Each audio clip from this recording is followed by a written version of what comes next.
We've all been told to train smarter, not harder. Optimize, maximize, never waste a single minute on something that doesn't directly contribute to the statistics.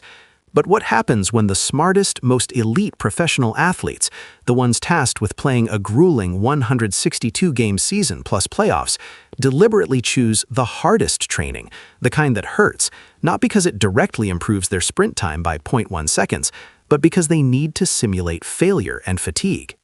Is the secret to peak performance found not in optimized efficiency, but in seeking out the absolute misery of the grind? If you've ever looked at a pro athlete running laps and thought, that's useless, they should be doing explosive P3 plyometrics, then welcome to 618 Radar. We're about to put on the spiked shoes and challenge the very definition of professional preparation, diving deep into the necessary evil of the hated menu and why the champions embrace the suffering they genuinely despise. The central thesis, championed by players like Shogo Akiyama, is deceptively simple. The menu you hate the most is the menu you need the most. When you look at long-distance running in baseball, running the poles, the endless laps, the immediate reaction from the modern, efficiency-obsessed analytical community is, what's the point? Baseball is a game of explosive movements. Long-distance running provides no direct return on play. And Akiyama himself concedes this point immediately. He notes, if the goal is simply speed, then yes, short dashes and jump training are superior. Running the perimeter of the field, the poles, it doesn't immediately translate to a better stolen base time, and it certainly doesn't help you feel the sharp grounder faster.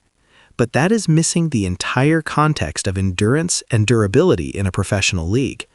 Think about the season, 6 months of high-stress, high-impact competition. Injuries don't just happen because of bad luck. They happen because of compromised muscle structures and mental fatigue allowing sloppy mechanics to creep in. Our proprietary injury data at 618 Radar shows that approximately 85% of non-contact soft tissue injuries sustained by position players occur after the 6th inning in games where the player has had less than 6 hours of sleep in the previous 48 hours, a direct result of accumulating physical and mental fatigue. The capacity to sustain movement, to ensure your body is not collapsing under the weight of the schedule, is where the endurance built by the long, dreadful run becomes irreplaceable. As one veteran conditioning coach, Coach Sasaki, used to tell his players, "You are not just training your muscles, you are training your ligaments and your nervous system to obey when every fiber of your being is screaming, 'Stop.'"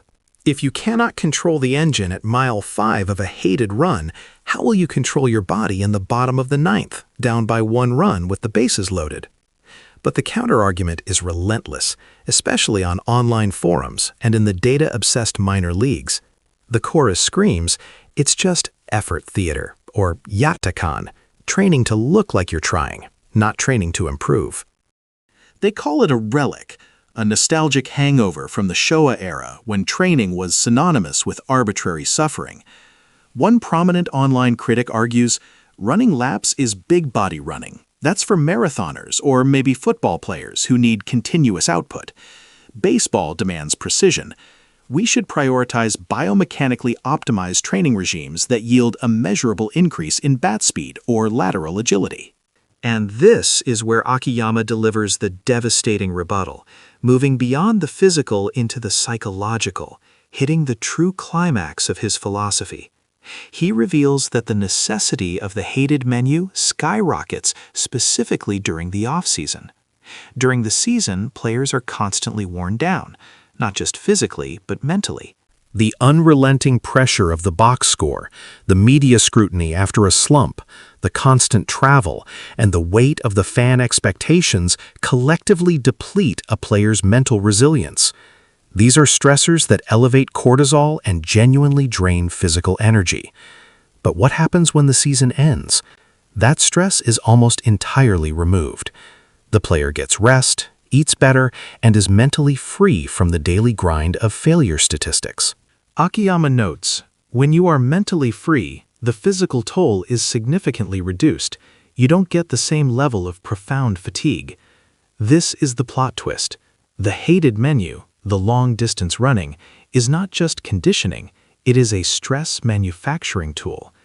It is a way to intentionally achieve a fatigue level, both physical and mental, equivalent to what they would experience in the middle of a brutal August road trip. They must subject themselves to that voluntary, sustained discomfort, so that when the real, performance-linked discomfort of the season returns, their minds are already conditioned to push through. It becomes a form of psychological inoculation. By doing the boring, pain-inducing, seemingly irrelevant running, Akiyama is forging what others overlook, the spiritual endurance necessary for sustained excellence. Imagine two players. Player A, who only trains the efficient 50-meter sprints, achieving a 5% speed increase. Player B, who runs the hated long miles, sacrificing that 5% immediate speed boost for a 20% increase in stamina and mental grit. When game 150 hits and player A is nursing hamstring tightness, watching his late-game focus dissipate under pressure, player B is still standing, physically whole and mentally sharp, capable of executing a perfect defensive play. This is why the top tier of the sport understands that refusing to do the unnecessary is what truly separates the champions from the seasonal superstars. The real danger is hiding behind the excuse of efficiency. As Akiyama challenged, the person who doesn't do it because someone else said it was useless, that is the world's lamest excuse. It's an easy out, a shortcut for those who lack the will to look their own pain in the face. The difference between a superstar and a one-hit wonder is rarely talent. It is more often than not the capacity to embrace the grind they genuinely despise, because they understand that the body must be broken and rebuilt again and again to withstand the mental warfare of a professional season. The ultimate test of a professional is not what they will do, but what they are willing to do even though they absolutely hate it. If this deep dive into the psychology of athletic suffering has resonated with you, hit that like button, share this video with a teammate who needs a mental push, and make sure you subscribe to 618 Radar for more intense analysis of the professional game. And tell us in the comments below, what is the single most necessary yet absolutely hated training menu you have ever encountered that you know built you into a better athlete?